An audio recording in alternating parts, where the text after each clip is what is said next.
Narrative of the Life of Frederick Douglass, an American Slave, written by himself. Chapter 11. You have seen how a man was made into a slave. Now you will see how a slave was made into a man. On one of the hottest days of August 1833, Bill Smith, William Hughes, a slave named Eli, and I were fanning wheat. I was carrying wheat to the fan. Bill was feeding it into the fan. Eli was turning the fan, and William was clearing away the fanned wheat. The work was simple, but to someone unused to it, exhausting. At about 3 o'clock, I broke down. My strength failed me. I developed a violent headache and dizziness. I trembled in every limb. I stood as long as I could, continuing to stagger with my load to the hopper. When I could stand no longer, I fell, feeling as if I was held down by some immense weight. The fan, of course, stopped. Everyone had his own work to do, and the job could not continue if any one of us were absent. Covey was at the house, about 100 yards from where we were fanning. When he heard the fan stop, he rushed to the spot where we were. Bill explained that I was sick and that there was no one to bring the wheat to the fan. I had by this time crawled into a shady spot, hoping to find relief by getting out of the sun. Covey came to me and asked what was the matter. I told him as well as I could, for I had hardly enough strength to speak. He then gave me a savage kick in the side and told me to get up. I tried to do so, but fell back again.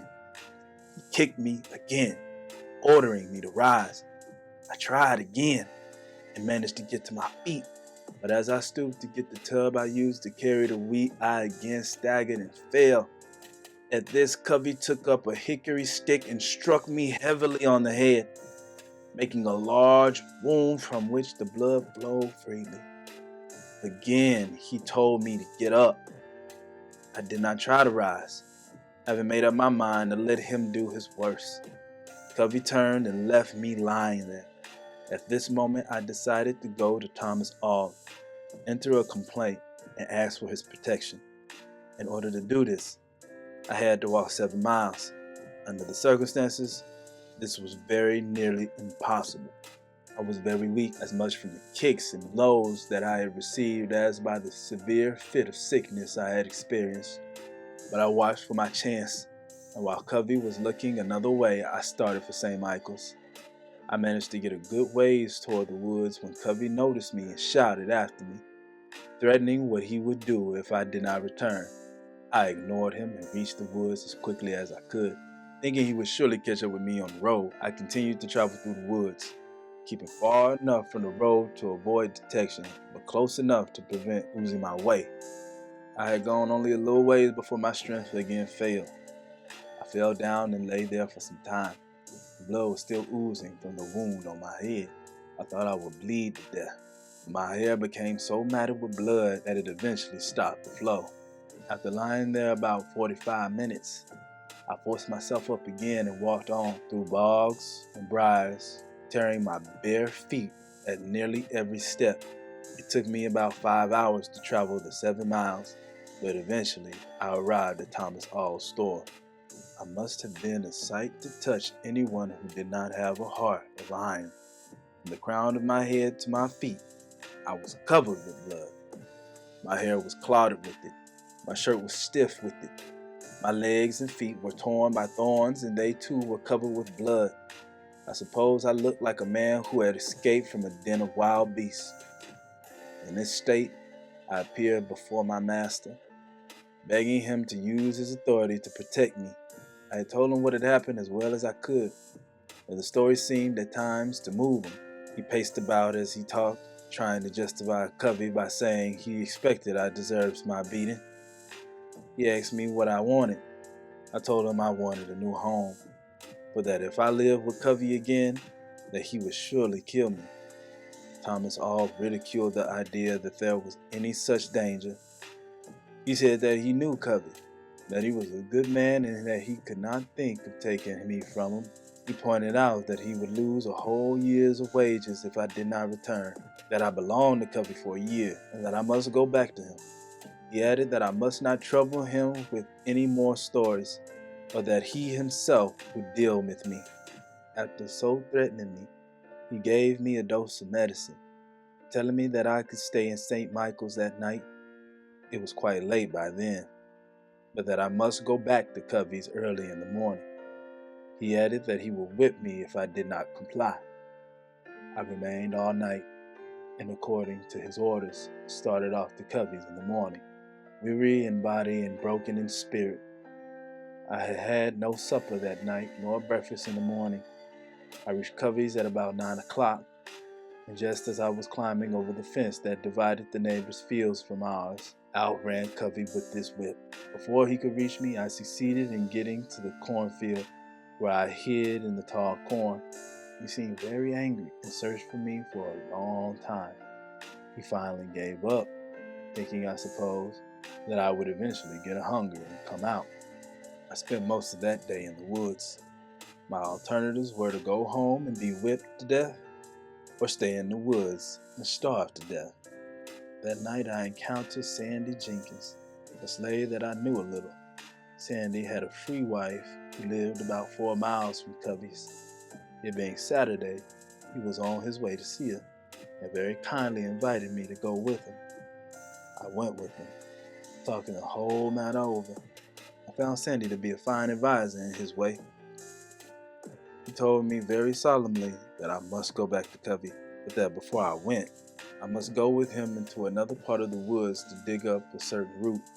I must take some of it with me, carrying it always on my right side, and it would make it impossible for Covey or any other white man to whip me. He said he carried this root for years, and he had never been struck in all that time. I at first rejected the idea, not believing that a root could have any such power, but Sandy pleaded with me, telling me at least it could do me no harm. To please him, I finally took the root, and according to his instruction, carried it on my right side. This was Sunday morning. I started for home, and as I entered the gate, out came Covey on his way to church. He spoke to me very kindly, told me to drive the pigs away from the nearby lot and pass me by. Now, this odd conduct made me wonder if there was something in the root that Sandy had given me. If it had been any day but Sunday, I could have thought no other explanation for Covey's conduct. All went well until Monday morning. Then the power of the root was fully tested. Long before daylight, I was called to go rub, curry, and feed the horses. I was glad to obey, but while I was busy in the stable throwing down hay from the loft, Covey walked in, carrying a long rope. He leapt at me, seizing my legs, and began to tie me up. As I realized what he was up to, I sprang up and, as he was still holding my legs, sprawled to the floor. Covey seemed to think he had me and could do what he pleased, but at this moment, from where the spirit came, I do not know. I resolved to fight. I seized Covey hard by the throat and stood up. He held on to me and I to him. My resistance was so unexpected that Covey seemed taken aback. This gave me courage. Covey called out to Hughes for help. Hughes came, and while Covey held me, he tried to tie my hands.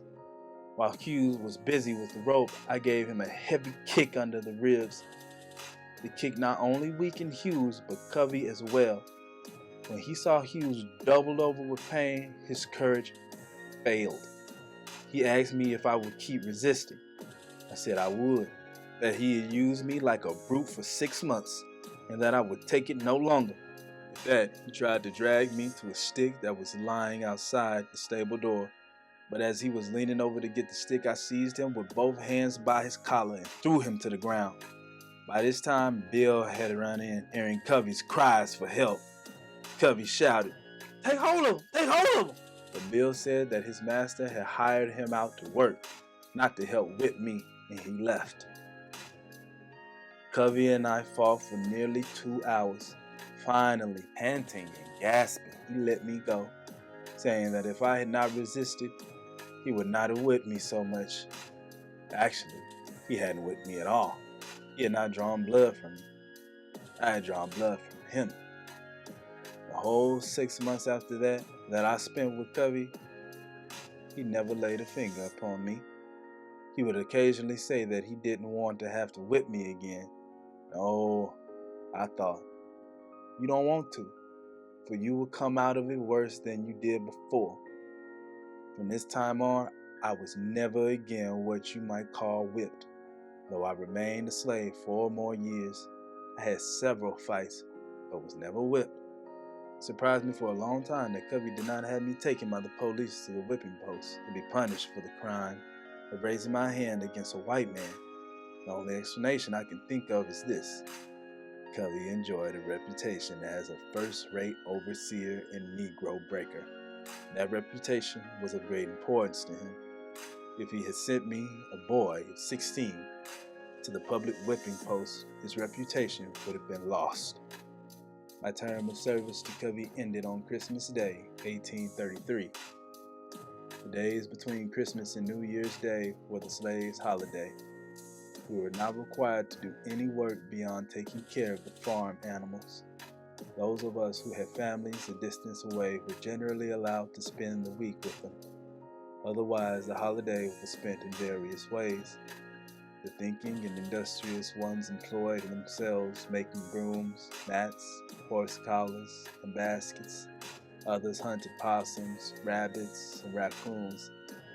But by far the greatest number of us engaged in sports and recreation, such as ball playing, wrestling, running races, fiddling, dancing, and drinking whiskey.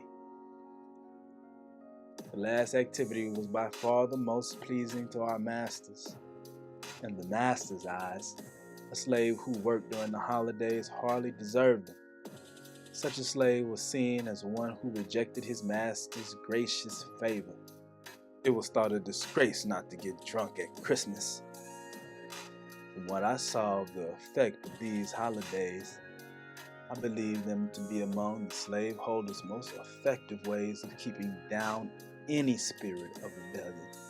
They serve as safety valves to carry off the rebellious spirit of enslaved humanity. They are, in my opinion, part of the gross fraud and inhumanity of slavery. They are supposedly a generous custom, but in fact, they are born of the grossest selfishness. Slaveholders love to see the slaves spending those days in a manner that makes the slaves as glad of their ending as of their beginning. The point seems to be to disgust the slaves with freedom by plunging them into the lowest depths of immorality and self-indulgence. For instance, the slaveholder not only likes to see the slave drink of his own accord, but will go to great lengths to make his slaves drunk. One way is to make bets as to which slave can drink the most without getting drunk. In this way, they make the whole multitude drink to excess. So when the holidays ended, we staggered up from the filth of our wallowing, took a long breath, and marched to the field, feeling on the whole glad to leave what our master had told us was freedom and enter back into the arms of slavery. I have said that this mode of treatment is part of the whole system of fraud and inhumanity of slavery.